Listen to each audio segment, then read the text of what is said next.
حضور علیہ السلام کی محبت اور حضور کا پیار، وہ سیدی اعلیٰ حضرت کی بارگاہ میں جاؤ اور اعلیٰ حضرت سے پوچھو کہ عشق مصطفیٰ کس کو کہتے ہیں. اعلیٰ حضرت سے پوچھو کہ عشق مصطفیٰ کس چیز کا نام ہے. آپ فرماتے ہیں جان ہے عشق مصطفیٰ، جان ہے عشق مصطفیٰ، روز فضو کرے خدا، جس کو ہو درد کا مزہ وہ ناز دوا اٹھائے گی. آپ فرماتے ہیں وہ جو نہ تھے تو کچھ نہ تھا، وہ جو نہ ہو تو کچھ نہ ہو، جان ہے وہ جہان کی، جان ہے تو جہان ہے. انہی کی وہ مایا سمن ہے، انہی کا جلوہ چمن چمن ہے، انہی سے گلشن مہک رہے ہیں، انہی کی رنگت گلاب میں ہے، انہی کی رنگت گلاب میں ہے. حدیث پاک میں آتا ہے نا، جب تم جو ہے وہ گلاب کا پھول سونگھو تو وہ یہ خیال کرو کہ اس گلاب کے پھول میں جو ہے وہ اللہ کے رسول صلی اللہ علیہ وسلم کی خوشبو آ رہی ہے. جس طرح گلاب کے پھول سے خوشبو آتی ہے، اسی طرح اللہ کے رسول کے بدن سے خوشبو آیا کرتی تھی. حضرت انس بن مالک فرماتے ہیں، آپ فرماتے ہیں میں نے کوئی عنبر، کوئی خوشبو، کوئی کستوری جو ہے وہ اللہ کے رسول کی خوشبو سے زیادہ خوبصورت نہیں دیکھی. بڑے سے بڑے خوشبو ہو، ما شممت عنبرا ولا مسکرا اطیب من ریح رسول اللہ صلی اللہ تعالی علیہ وسلم.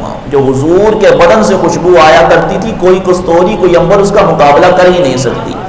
ما مسست دیباجۃ، آپ فرماتے ہیں میں نے کوئی ریشم، آج تک کوئی ریشم ایسا چھوا ہی نہیں ہے جو اللہ کے رسول کے ہاتھوں سے زیادہ نرم ہو. میں نے آج تک کوئی ایسا ریشم چھوا ہی نہیں ہے جو اللہ کے رسول کے ہاتھوں سے زیادہ نرم ہو. انہوں نے تو اللہ کے رسول علیہ السلام، آپ فرماتے ہیں میں نے حضور کا نقشہ مجھے ایسے یاد ہے، میں ابھی بھی تمہیں بتا سکتا ہوں کہ اللہ کے رسول کی داڑھی کے کتنے بال سفید ہو گئے تھے. آپ فرماتے ہیں میں بتاتا ہوں حضور کی داڑھی کے صرف 19 یا 20 بال ہی سفید ہوئے تھے. جنہوں نے حضور کا نقشہ اتنا یاد رکھا ہو اور داڑھی کے بال بھی ان رکھے ہوں کہ یا رسول اللہ آپ کی داڑھی کتنے بال سفید ہو گئے ہیں، سوچیں کہ ان کا عشق مصطفیٰ کا عالم کیا ہوگا، ان کو حضور علیہ السلام سے محبت کتنی ہوگی. تو یہ آج آپ کو ایک واقعہ سناتا ہوں. اللہ کے محبوب علیہ السلام نے جب ہجرت فرمائی مکہ سے مدینہ، تو راستے میں صدیق اکبر رضی اللہ تعالیٰ عنہ ساتھ ہیں، راستے میں ایک خیمے کے پاس سے گزرے تو وہاں جو ہے وہ ایک خیمے کے پاس دیکھا کہ ایک عورت بیٹھی ہوئی ہے اور اس عورت کے پاس ایک چند بکریاں ہیں اور وہ عورت وہاں بیٹھی ہوئی ہے. حضور علیہ السلام جب اس کے قریب تشریف لے کے آئے تو دیکھا کہ خیمے کے قریب جو ہے ایک بکری باندھی ہے اور بڑی ہی لاغر ہے، بڑی کمزور ہے. تو حضور علیہ السلام نے فرمایا کہ وہ بکری جو تیرے پاس باندھی ہے وہ کیسی ہے؟ اس نے عرض کی کہ یہ بکری جو ہے یہ تو لاغر ہے، کمزور ہے، یہ تو دودھ نہیں دیتی. حضور نے فرمایا اگر تو اجازت دے تو میں اس کا دودھ دو لوں. اس نے کہا یہ تو دودھ دیتی ہی نہیں ہے، اس کی کھیری میں دودھ ہے ہی نہیں، لیکن اگر آپ کی مرضی ہے تو آپ دو لیں.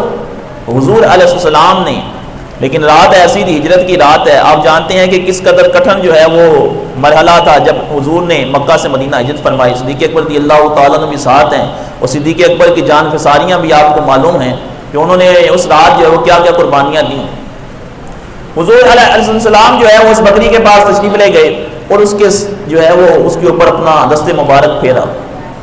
جیسے حضور علیہ السلام نے اپنا دست شفقت اس کے اوپر پھیرا، وہ بکری جو ہے اس کی کھیری میں دودھ اتر آیا اور اس نے اپنی ٹانگیں کھولی اور حضور علیہ السلام نے جو ہے وہ اس کا دودھ دویا اور برتن بھر کے جو ہے وہ اس ام معبد جس کا نام عاتقہ بن خلف تھا، ام معبد کے لقب سے پکاری جاتی تھی، اس کو عطا کر دیا. وہ حیران رہ گئی، بکری جو ہے وہ لاغر کمزور، اس کی تو کھیری میں دودھ تھا ہی نہیں، وہ یہ برتن بھر دیا ہے. حضور علیہ السلام نے صدیق اکبر کو دیا، اس کو دیا. اس نے کہا کہ پہلے آپ پئیں. حضور نے فرمایا فساق القوم آخرہم، فرمایا جو پلانے والا ہوتا ہے وہ سب سے آخر میں پیتا ہے. صدیق اکبر نے پیا، اس عورت نے ام معبد نے پیا، اس کے بعد حضور نے نوش فرمایا. برتن بھر دیے. راوی فرماتے ہیں کہ اس عورت کے گھر میں جتنے برتن تھے وہ سارے لے آئے، حضور نے سارے بھر کے جو ہے اس کو عطا کر دیے. حضور علیہ السلام جب وہاں سے تشریف لے گئے تو اس کا شوہر ابو معبد جو ہے وہ اپنی بکریوں کو جو ہے وہ چراتا ہوا لا کر کمزور جو ہے وہ جب واپس گھر لے کے آیا تو اس نے آ کے کہا کہ یہ دودھ کی نہریں کہاں سے جاری ہو گئی ہیں ہمارے گھر میں؟ ام امامہ سے پوچھا کہ یہ دودھ کی نہریں کہاں سے جاری ہو گئی ہیں؟ اس نے کہا کہ یہ دودھ کی نہریں آج مبارک آدمی ہمارے گھر میں آیا تھا، اس نے جاری کر دی۔ اس نے کہا وہ مبارک کون ہے؟ اس نے کہا کہ مبارک کون ہے؟ اس نے کہا بس ایک مبارک شخص تھا، وہ آیا اور اس نے آ کے یہ میں دودھ کی نہریں جاری کر دی ہیں اور یہ دودھ ہی دودھ جو ہے ہمارے گھر میں ہو گیا ہے۔ اس نے کہا کہ وہ کون سا ایسا شخص ہے، مجھے بھی تھوڑا سا اس کا حلیہ بتا، وہ کون تھا، کہاں سے آیا تھا؟ اس نے کہا مجھے یہ تو نہیں معلوم کہ وہ کون تھا، لیکن اس کا حلیہ میں تجھے بیان کر دیتی ہوں۔ تو اس عورت نے جو حضور علیہ السلام کا حلیہ بیان کیا اور حضور کے بارے میں بتایا، وہ میں آپ کو بتانا چاہتا ہوں۔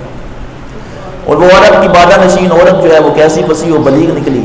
اس نے کہا فقالت رأیت الرجل ظاہر الوداع حسن الخلق ملیح الوجہ قسیم وسیم فی عینیہ داج وفی اشفارہ مطف فی صوتہ سحل احول اکحل ازج اقرن فی عنقہ سطع فی لحیتہ قصاصہ اذا صمت فعلیہ الوقال اذا تکلم السماء وعلاه البہاء حلوب المنطق کأن منطقہ خرزات نظم یتحدرن ابہ الناس اجملهم من قریب احسنهم من بعید ربعۃ له رفقاء يحوفون به ان قال استمعوا لقوله وان تبادر امر وان امر تبادر لامره محفوظ محشود لا عابس ولا مفند۔ یہ ایسا فصیح و بلیغ خطبہ ہے کہ بڑے بڑے فصیح و بلیغ لوگ حیران رہ جائیں کہ اس عورت نے کہا کیا ہے۔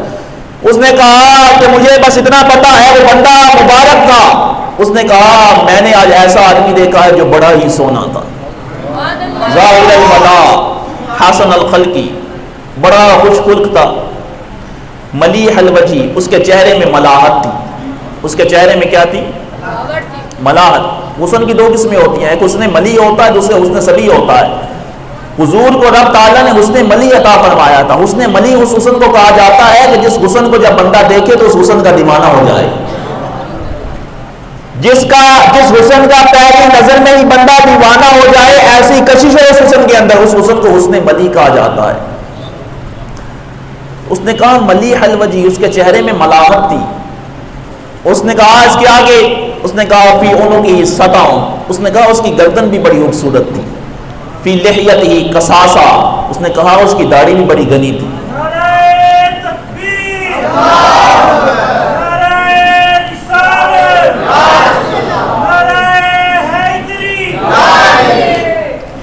اس نے کہا اذا تکلم اذا صمت فعلیہ الوقار، اس نے کہا جب وہ خاموش ہو جاتے تھے تو ان کے اوپر وقار طاری ہو جاتا تھا اور ایک خیبت کی کیفیت طاری ہو جاتی۔ اذا تکلم السماء وعلاه البہاء، اور جب وہ کلام کرتے تھے تو ایسے لگتا تھا کہ جیسے جو ہے وہ ہر چیز جو ہے وہ ان کے کلام کو ہماتن گوش ہو کے سن رہی ہے۔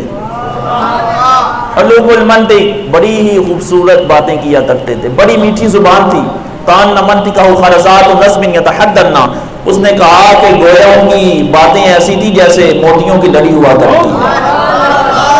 اب الناس، اس نے کہا وہ دور سے دیکھو پھر بھی سونے لگتے تھے، قریب آ کے دیکھو پھر بھی سونے لگتے تھے۔ ربعۃ، اس نے کہا قد بھی درمیانہ تھا، نہ بہت بڑا نہ بہت چھوٹا۔ لہو رفقاء یحوفون بہ، اس نے کہا جو ان کے قریب رہنے والے ساتھی تھے وہ تو ان کے ایسے دیوانے تھے، وہ حکم کرتے جاتے تھے تو یہ بات پڑھتے تھے۔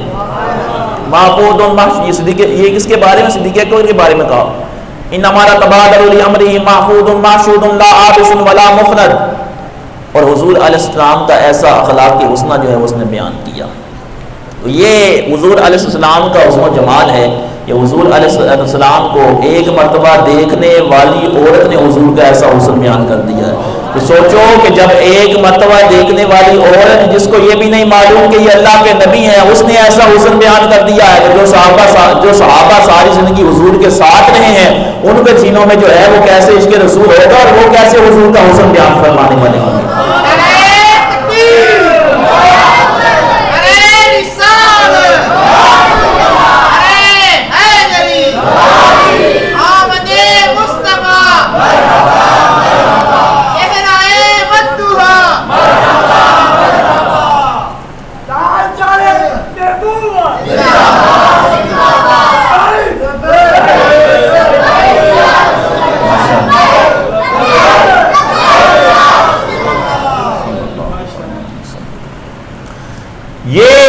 صحابہ کرام کی حضور علیہ السلام سے محبت ہے، صدیق اکبر کی قربانیاں دیکھو، فاروق اعظم کی قربانیاں دیکھو، عثمان غنی کی قربانیاں دیکھو، مولا علی رضی اللہ تعالیٰ عنہ کی قربانیاں دیکھو، ہر صحابی جو ہے وہ اپنی قربانیوں کے لحاظ سے جو ہے وہ یکتا نظر آتا ہے۔ ایک کی قربانیاں دیکھو بندہ سوچتا ہے کہ اس نے تو اپنا سب کچھ حضور پہ ہی فدا کر دیا تھا، لیکن جب صدیق اکبر رضی اللہ تعالیٰ عنہ کی سیرت پڑھتے ہیں تو بندہ حیران ہو جاتا ہے۔ فرمایا کہ معاف کئی تلی علی کا، گھر والوں کے لیے کیا چھوڑ کے آیا ہے؟ عرض کرتے ہیں ہم کئی لہم اللہ و رسولہ، آقا گھر والوں کے لیے اللہ اس کے رسول کو چھوڑ کے آ گیا ہوں۔ یہ فنا فی الرسول کا مرتبہ ہے کہ جس مرتبے میں جا کے صدیق اکبر رضی اللہ تعالیٰ عنہ کے لیے حضور کی ذات کے سوا ہر شے معدوم ہو گئی، نہ بچے رہے نہ گھر رہا، کچھ بھی نہیں رہا۔ وہ فنا فی الرسول کا مرتبہ وہی مرتبہ ہوتا ہے کہ جس مرتبے میں بندے کو صرف اور صرف اللہ کے رسول کی ذات نظر آتی ہے، اس کے سوا ہر شے معدوم نظر آتی ہے، اس کے علاوہ کوئی شے نظر آنے والی نہیں ہوتی۔ یہ حضور علیہ السلام کے ساتھ ان کی محبت کا معاملہ تھا۔ یہ میلاد شریف منانے آئے ہیں، عشق مصطفیٰ الحمدللہ اللہ تعالیٰ ہم سب کو نصیب فرمائے، حضور کی محبت نصیب فرمائے۔